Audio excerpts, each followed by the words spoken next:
Hello everyone and welcome back to a nice little review we got going on today on derivatives. Now, last lesson we went over the product rule, quotient rule, and how to find derivatives of trig functions as well as higher order derivatives of both basic functions and multiplication and division. Now, and a little physics relationship sprinkled in. Today we're just going to review that. Pretty much the same thing, just compacted a little bit. All right, first thing, quick review. The product rule of two differentiable functions, f and g. So when you multiply two functions, if you can differentiate that, the derivative is the first function times the derivative of the second function, f times g prime, plus the second function, g, times the derivative of the first. All right, simple equation right here. Now the steps are, once again, you're going to find f and f prime, find g and g prime. Okay, you're going to take all those four things that you find, you're given f and g, you find f prime and g prime, and then you're going to plug them into this equation right here. You simplify and reduce your answer, and that's it. Now we went over the product rule, and the second thing we went over was the quotient rule. Quotient stands for division. So when you divide f divided by g, if you can differentiate that, you can differentiate f, you can differentiate g, and g does not equal 0, key, because then it would be undefined. The derivative is given by the denominator times the derivative of the numerator minus the numerator times the derivative of the denominator over the denominator squared. F prime g minus g prime f all over g squared. The steps for finding this, and g can't be 0, are same as the product rule. You're going to find f and f prime. Well, you're going to be given f, find f prime, be given g, find g prime. Take those four pieces, plug them into that equation right over there, simplify and reduce. All right? And on your test, you're not going to have to simplify as much as we've been doing just because of time constraints. I used to have people simplify it all the way through, but then the test took 2 days, and that's one less day of learning more important stuff towards the end of the year. So I'll show you where you need to get to as far as the test goes, but I'll show you how to simplify it all the way through for yourselves, just to know. All right, so also went over derivative of trig functions. This stuff is always given to you. Derivative of sine is cosine, derivative of cosine is negative sine. Derivative of tangent is secant squared x, derivative of cosecant, cosecant squared cotangent, negative cosecant cotangent, derivative of secant is secant tan, and derivative of cotangent is negative cosecant squared. Right? Simple plug and play. All right, so let's get right into it. Color-coded these things for you. I know they're not color-coded on the worksheet, but they are color-coded right here. So look at number 1. What do you see is going on right there? I look like I am seeing what? You're seeing a product rule. So 7x cubed is your f and cotangent is your g. So when you take this, your f is 7x cubed. The derivative of 7x cubed is, using your power rule, exponent times variable exponent minus 1. So 7 times 3 is 21, x squared. All right, your g, cotangent x. The derivative of cotangent is negative cosecant squared. How do I know that? You're given it. All right? So we're going to take these four pieces and we're going to plug them into this equation. You ready? So it's almost like cross multiplication. 7x cubed times negative cosecant squared x plus cotangent times 21x squared. Now the only part you really have to change here is you really want to put the trig function second and all the variables and coefficients in the front. So take the negative sign, combine it with there, negative 7x cubed, cosecant squared x, and then you take your 21x squared and put it before the cotangent x. And then you got an answer. See? Let's look at problem number 2. F and g. F is 12x, g is cotangent x. Ooh, whoops. Sorry, f prime is, derivative of 12x is 12 times 1, which is 12. Derivative of cotangent x, well, we said it before, negative cosecant x. All right, we're going to take these and plug them in here. Now, this is f prime g. So 12 times cotangent x minus g prime f. Negative cosecant squared times 12x. All right, 12 cotangent x stays. Minus and a minus is a plus. And then you have 12x cosecant. Now, cotangent x, the whole quantity squared. The way you properly write this, as we discussed before, is you just take the squared and you put it next to the cotangent. Cotangent squared x. Okay, it's just written that way so you don't confuse it and don't think the x is actually squared as opposed to the whole entire function. All right, we good? All right, problems 3 and 4.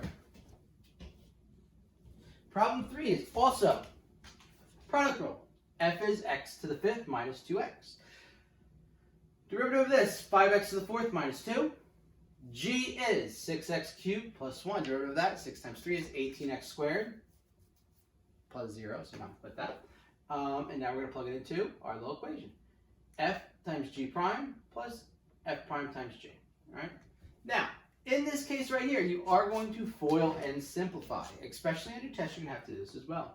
18 times x to the 5th, 18 times negative 2 is 18x to the 7th minus 36x cubed. This part right here is a FOIL. Gives you 30x to the 7th minus 12x cubed plus 5x to the 4th minus 2. Okay? Last step is to reduce. We look for like terms. X to the 7th, you have 18 plus 30, which is 48. X to the 4th is the only one by itself, but you do have 2x cubes. Negative 36 minus 12 is minus 48. So it's 48x to the 7th plus 5x to the 4th minus 48x cubed minus 2. And notice I'm going in descending order of the degree of the term. All right? Got it? Awesome. 4. F, 9x cubed plus 3x. F prime, 27x squared plus 3.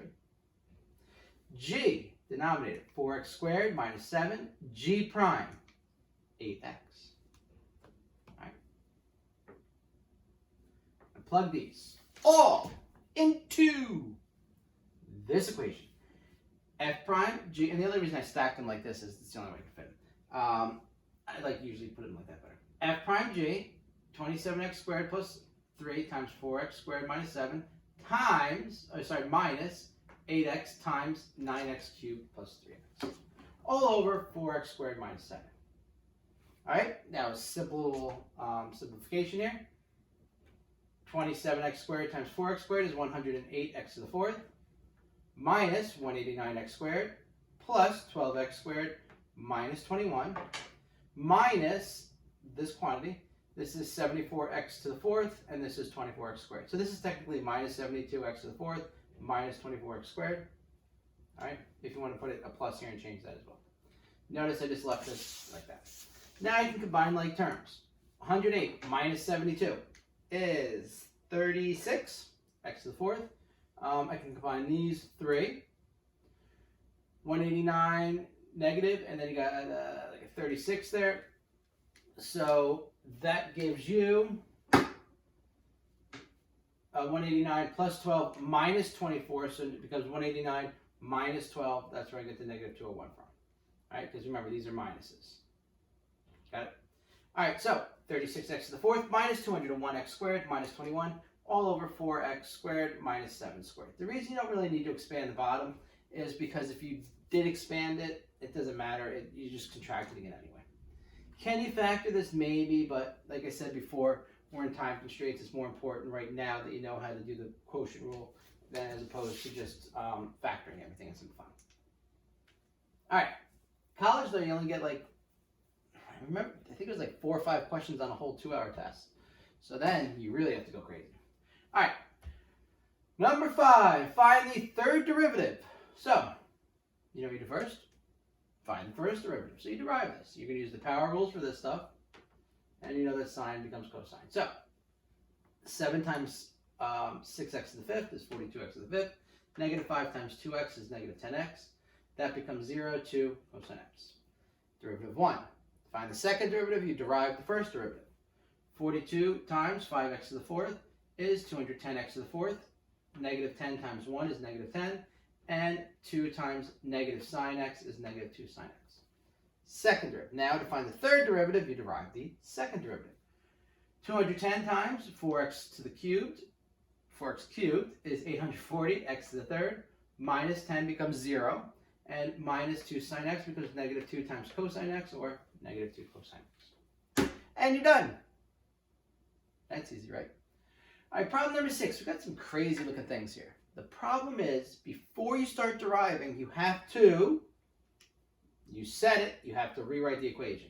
Because this is in the denominator, it becomes a negative power, so this is 3x to the negative 4. The square root always is x to the 1/2. So this becomes 3x to the negative 4 plus 5x to the 9th minus x to the 1/2. That does not give you a derivative. That just, these things are exactly the same. So you have to take this new equation and you derive that the 3 times. This becomes 3 times negative 4x to the negative 5th, which is negative 12x to the negative 5th. 5 times 9x to the 8th, which is 45x to the 8th. And this becomes minus 1/2 x to the 1/2 minus 1, which is negative 1/2 x to the negative 1/2. First derivative. Now to find the second derivative, you derive this derivative. Negative 12 times negative 5x to the negative 6 is 60. Negative and a negative is a positive. X to the negative 6 plus 45 times 8x to the 7th, 360x to the 7th. Negative 1/2 times negative 1/2 is 1/4. Negative 1/2 minus 1 is negative 3/2. This is the guy that gets people on tests. I'll be honest with you right now. Every year. This little fraction thing. All right? Just remember your fractions. It's not that difficult. Derive this. 60 times negative 6x to the negative 7th is negative 360x to the negative 7th. 360 times 7x to the 6th is 2,520x to the 6th. And 1/4 times negative 3/2. 1 times 3 is 3. 4 times 2 is 8, so negative 3/8. X to the negative 3/2 minus 2 over 2 is negative 5 over 2. All right? Not that bad, right? Awesome. All right. Look at that. We're already halfway through the review. Find the second. Ooh, now here comes the problem. The bad ones. Find the second derivative. Now, this would be a good problem to use the chain rule for, but you don't know the chain rule yet. So instead, we have to expand this. This just becomes 6x cubed minus 4 over x times 6x cubed minus 4 over x. Because when you square something, you multiply it by itself. 4 over x is the same as 4x to the negative 1. So this, we rewrite as 6x cubed minus 4x to the negative 1 times 6x cubed minus 4x to the negative 1. This, and this, all three are the same exact equation. Now I can use my power rule. This is my f, this is my g. What do you notice about the f and the g? They are the same. F is 6x cubed minus 4x to the negative 1. You derive this. 6 times 3x squared is 18x squared. Negative 4 times negative 1x to the negative 2 is a positive 4x to the negative 2. G and g prime are the same exact things as f and f prime because they are the same equation. All right? Now, when you plug this into our favorite equation right here, or second, you can like quote real better probably. F times g prime, 6x cubed minus 4x to the negative 1 times 18x squared plus 4x to the negative 2. Plus the same thing. Okay? The colors are different. Same problem. All right, so pretty much when you FOIL one, if you FOIL the other, or just multiply everything by 2. So let's FOIL this. This becomes 108 x to the 5th plus 24x to the first power because 3 minus 2 is 1. Negative 72, negative 1 plus 2 is 1. And then negative 16, negative 1 minus 2 is negative 3. All right? Now, this is the same as this because it's the same question. So you just rewrite the same thing over here. Now, when you combine like terms, you're pretty much just taking all these things and multiplying them by 2. So the key here, though, is 24 minus 72 is, I think it's negative 48x. Hopefully. Yeah, that sounds right. Negative 48x. But you multiply that by 2 as well. Oh, we just put it right there. Duh. All right, so take these, multiply them by 2. This becomes 108. 108 is 216, x to the 5th, minus 96x, minus 32x to the negative 3. Look at that. All in my head. I did get them all right? Hopefully. I don't remember. I don't even remember what I said. Too many lessons mixed too close together. All right, so anyway, that's your answer. Let's go. Oh, then you have to find the second derivative. You just derive this one. 216 times 5x to the 4th, 1080x to the 4th. Negative 96 times 1 is negative 96, and negative 32 times negative 3x to the negative 4 is a positive 96, x to the negative 4. I almost forgot the second derivative. I was so excited that I got the first part right. Oh well, right? We got it done. All right, find the second derivative of a quotient rule. I know. Not fun, but doable. F is your numerator. Negative 4x cubed. Negative 12x squared. G is your denominator. X minus 4, and the derivative of that is 1. Okay, so that's not too terrible, right? All right, so we're going to plug this into the equation. Negative 12x squared times x minus 4 minus 1 times negative 4x cubed. Now, you have to expand everything here because we're going to take the second derivative. Negative 12 times x is negative 12x cubed. Negative 12x squared times negative 4 is positive 48x minus, and a minus is plus 4x cubed. You also are going to have to expand the bottom by foiling it, because when you square it, you're multiplying by itself. Now, in this top piece, negative 12 plus 4 is negative 8x cubed. This becomes x squared minus 4x minus 4x. That's where you get your minus 8x from. And then this becomes plus 16. All right? First derivative. Got halfway there. Now you're going to have to take the derivative of the derivative. So what's your new f? The numerator. Negative 8x cubed plus 48x squared. Derivative of this is negative 8 times 3x squared, which is negative 24x squared. 48 times 2x is 98x. Denominator.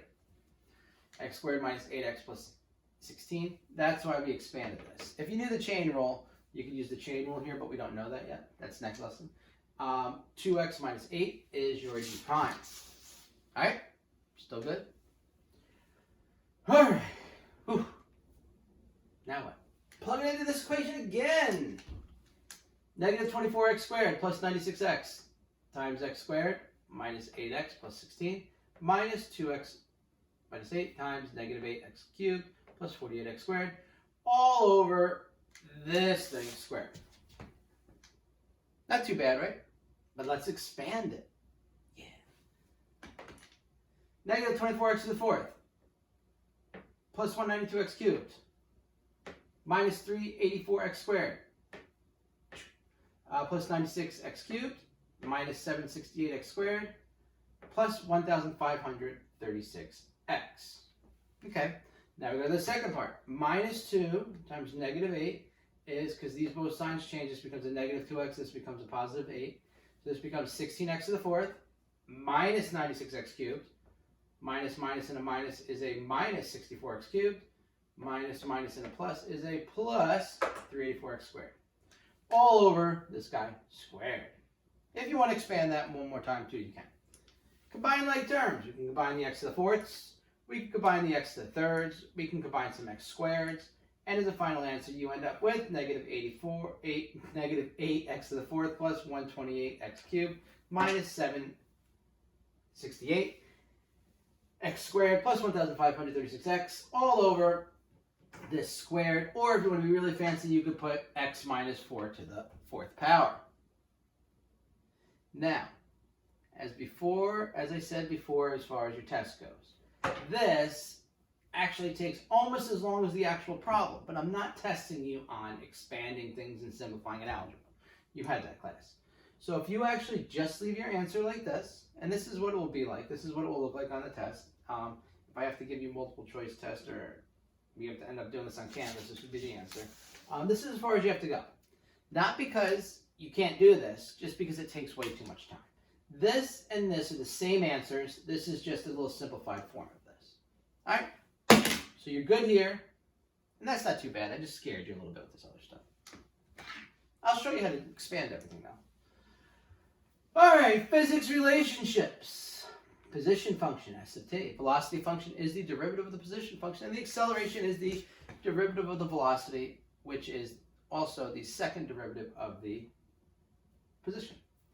When velocity increases, you're going forward. When it's negative, you're going backwards. When it's 0, you're not moving. When acceleration is positive, you're increasing, you're going fast. When it's negative, the velocity is decreasing at that point, and when the acceleration is 0, your velocity is simply constant. All right, let's do a couple problems involving this stuff. So first one, find the acceleration of a wrench falling off a building after 5 seconds. So this wrench is falling off a building. Hopefully it doesn't hit anyone. There's the position function. We want the acceleration. Acceleration is the second derivative of the position. So we take the first derivative. That gives us the velocity function. Negative 5/4 times 8t to the 7th. Negative 7 times 3t squared. 4 times 1 0. Derivative of this, negative 10 times 7t to the 6th minus 21 times 2t plus 0. Now that we got our acceleration function, we want to find it after 5 seconds. So 5 seconds is our t. So you plug it in for t, wherever you see t, you plug in 5. Negative 70 times 5 to the 6th minus 42 times 5. All right? You get negative 1,093,960. Oh, hope that's not feet per second. That thing would go right through the earth. Maybe millimeters per second, hopefully. I don't know. I don't even know how fast that would be. But that's a big number. Because I didn't put the units of how tall the building is, like if it's feet, meters, millimeters, inches, any of that stuff, you can't really have a unit here. Find the acceleration of a car after 20 seconds if it's velocity function. So you're given the velocity function, you have to find the acceleration. Acceleration is just the first derivative of velocity. 8.1 times 4t cubed minus 4.2 times 2t minus 3 times 1 plus 0. Take your 20. You're going to plug it in. 32.4 times 20 cubed minus 8.4 times 20 minus 3. Don't forget the minus 3. And you get 259,029. Right? Once again, we don't know that's something per second, units per second. All right? Hopefully, it's like I said, it's like nanometers, millimeters. It's not going miles per second or feet per second. That'd be really, really fast. All right. Boom. Another quotient rule problem. Not only is this a quotient and a product. So let's start with the quotient. What's our f? Our numerator is 7x to the 5th sine x. Uh-oh. And our g is 6x to the 4th minus 1. The derivative of 7x to the 5th sine x is not 35 cosine x. Okay? After everything I've taught you guys, in the past, a lot of people just tend to always go back to that. So what you have to do to find this is use the product rule. So you got fg prime is fg prime plus g prime, or fg prime plus gf prime. F, so you have a product rule inside a quotient rule, is your 7x to the 5th. Your g is sine x. Oops. F prime is 7 times 5x to the 4th, 35x to the 4th. G is sine x. G prime is cosine x. Okay, because the derivative of sine is cosine. Fg prime, 7x to the 5th times cosine x, 35x to the 4th times sine x. Right? G prime, derivative of this, 6 times 4x cubed is 24x cubed, minus 0 is just 24x cubed. Right? Next step. Now we're going to take our f prime, and g prime and plug them into this equation. This stuff right here, we already used, so we're not going to use it again. F prime is this big long blue stuff. G, 6x to the 4th minus 1. G prime, 24x cubed. F, 7x to the 5th sine x. All right? You want to do some expanding? Let's do some foiling. 7x to the 5th cosine x times 6x to the 4th, 42x to the 9th cosine x, minus 7x to the 5th cosine x, 35x to the 4th sine x times this is 210x to the 8th sine x, minus 35x to the 4th sine x. Minus is a minus 168 x to the 8th. Remember, you add exponents, you multiply. Sine x, all over this stuff, squared. Any like terms you combine, just the x to the 8th and the sine x. Okay? Even though these both have cosine x's, they're variables next to the x. The variable x has different degrees that it's raised to, so you can't combine it. Also, this one is different. So that's the only thing you can combine. Giving you 42x to the 9th cosine x plus 42x to the 8th sine x minus 7x to the 5th cosine x minus 35x to the 4th sine x. Notice I went in descending variable order, degree of the variable order, and put the x to the 4th minus 1. Please square it on bottom. Now, as I said before, remember it's not an algebra test.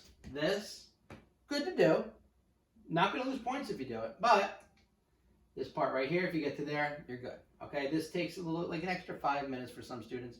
The students that struggle a little bit with this stuff takes an extra 10 minutes, and you'll never be able to finish the actual test on what I want to test you on. So if you get to this point, you're good. You get to here, no extra points, but you're still good. You do it for yourself. All right, what do we got? We got 2 more questions. Number 12. Wait, how many questions? 1 more question. Nice question. Oh, what are we doing here? End it with a bang, right? So what do you think you do first? I see some product rules. I see some quotient rules. I see some fun rules. First step should be, look at, you can do a simple distribution right into there. So 1/2 x to the 4th times 8x cubed is 4x to the 7th. 1/2 x to the 4th times 6 over x to the 4th. All right, x to the 4th divided by x to the 4th is 1. 1/2 of 6 is -3. And then that's times -5x to the 6. You don't distribute to both of these. You just distribute it to the 1. All right, now, what can we use to solve that problem? Instead of going product, we can just use one product rule now. F is the first part. So F is 4x to the 7th minus 3, which is these two things combined. That's where I got it from. 4 times 7x to the 6th is 28x to the 6th minus 0. G is -5 sine x. G prime is -5 cosine x. All right. F, G prime, F prime, G. 4x to the 7th minus 3 times -5 cosine x plus, the only reason this is like this is I ran out of space, -5 sine x times 28x to the 6th.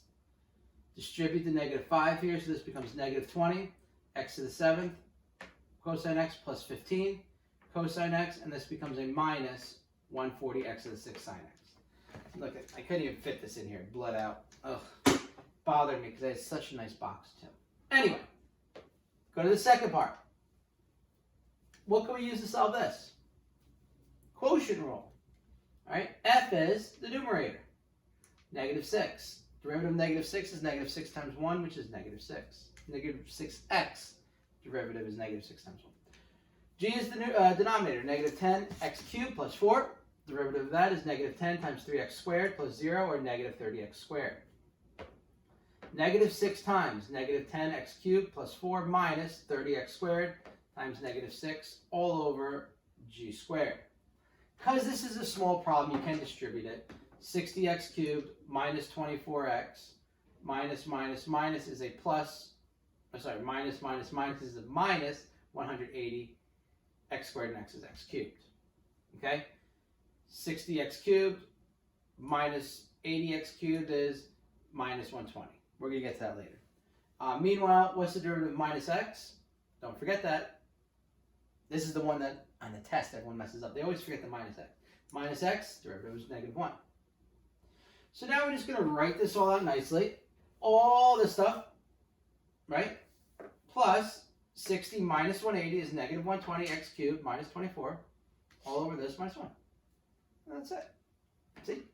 I just rewrote this. I'll read it to you. -20 x to the 7th cosine x minus 140 x to the 6th sine x. The reason I put this forward is higher degree.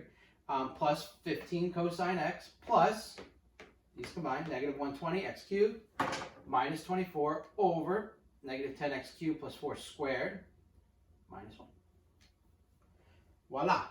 You feel happy about yourselves? You should, because you did good. This is what I'll give you on the test. All right? You get the trig functions. You get the product rule. You get the quotient rule. You get the power rule. And I'll tell you what the derivative of ln and e to the x are. I don't know if they'll be on the test. They may not. I forget. But you'll get all these. All right? You experts? You should be. There you go.